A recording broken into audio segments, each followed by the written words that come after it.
Charities have warned that Britain will need millions more homes to house all of the refugees and their families when they come to Britain fairly soon. They've written to Shannon Mahmood, who is the Home Secretary, and Steve Reed, who's the Housing Secretary, to tell them that this idea that they've had, where after 28 days, people who've been granted indefinite leave to remain have to leave social housing, that rule will have to be altered. The reason is very simple. Every single one of these people under the European Convention on Human Rights will have the right to bring their entire family. And if these people are required to go into private rented accommodation, then they will not have space to bring all their relatives to the country. Unbelievable. Hello everyone, this is Andre Walker. Please do subscribe, but more importantly, please do hit the bell notification icon and donate to Patriot Club. Patriot Fund. We are supporting people right up and down the country and supporting patriotic causes. Well, there are currently 1.7 million people who are awaiting indefinite leave to remain. They are people who've applied for citizenship and are on that route. So indefinite leave to remain is the stage before you get the passport.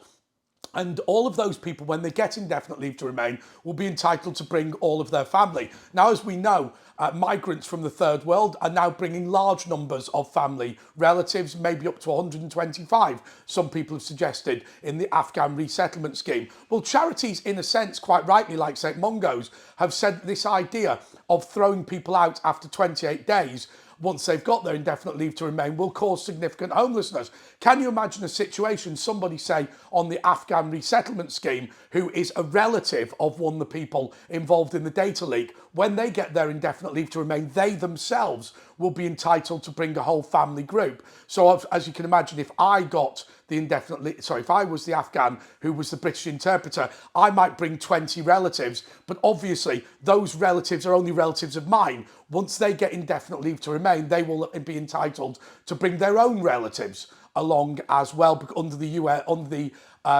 European Convention on Human Rights, right to family life. And so we're going to need significantly more housing in the UK. I estimate that the people who are on indefinite leave to remain or entitled to it shortly will bring in an extra 10 million people in the next 5 to 10 years, principally from the Islamic world, but not exclusively from the Islamic world. Now, what we've seen, and I'm sitting in this place myself, we've seen now a process of what is effectively ethnic cleansing. I just want to say to you, when I use phrases like ethnic cleansing, I understand that they're inflammatory in a way, but also it is factually accurate.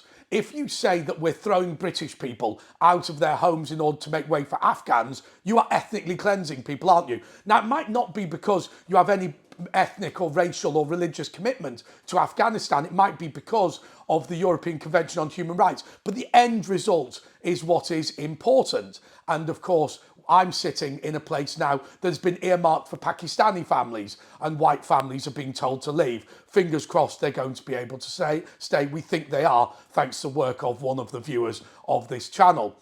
But now it's an amazing thing, isn't it? Because we need to start talking about housing. And one of the problems you've got around here is very simply this.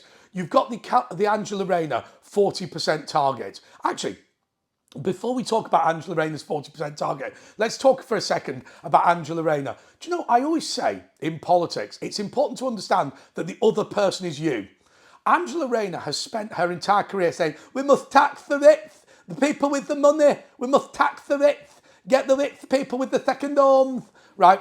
The reality is, she is the rich person she was talking about. She didn't know she was the rich person she was talking about, but in fact she is, and I'll tell you why. Because all of you watching this programme, did you know, are in the 1% richest people on earth? I bet you didn't know that. Did you know that once you are earning, say, 30,000 a year, you're in the top, 20% biggest earners in Britain? You don't have to be very rich to be, quote unquote, the rich in this country. But anyway, let's put that to one side. But Angela Rayner has learned the hard way that tax the rich, the other person is you. Oh, you don't tax the rich, you're going to tax yourself. Anyway, her 40% housing target, I always like to simplify. And this is what's happening in Windsor. And Windsor now looks like an Asian area in a way that perhaps it didn't 10 years ago. What happens is, if you are required to have 40% social housing, then let's call it 50-50. That means I have to buy a house for myself and I have to buy one for a poor family.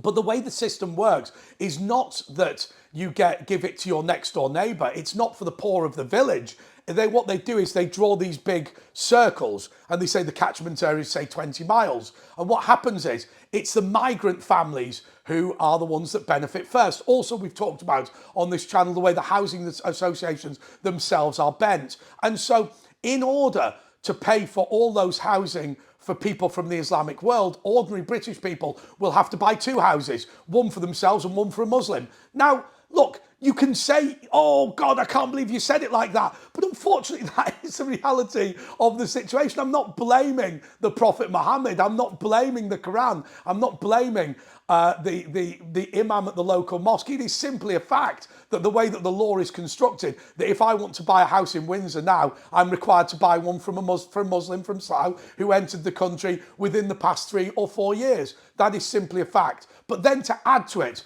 with this indefinite leave to remain, we have to start sending people back. And what I think is a very simple thing to do, and I think it's the easiest one of them all. What you do is you say the war is over, it's time to go home. How many times have I said this on the channel? How many people have heard it on the channel? It's just so simple. I saw what happened in Ukraine, where genuine refugees would go across the border, pitch a tent in order to go back as soon as possible. And by the way, most Ukrainian refugees have actually now returned to Ukraine. You don't see it because the small number that came to Britain, but a lot of them in places like Poland and Moldova and Hungary and all these places, they have gone home. And so that's an important thing to bear in mind. Anyway, so the charities now are saying that you have not been generous enough with the fake refugees, and this is on a day when we now know that people have got on the Afghan resettlement scheme by lying. This country is going to cease to be British relatively soon.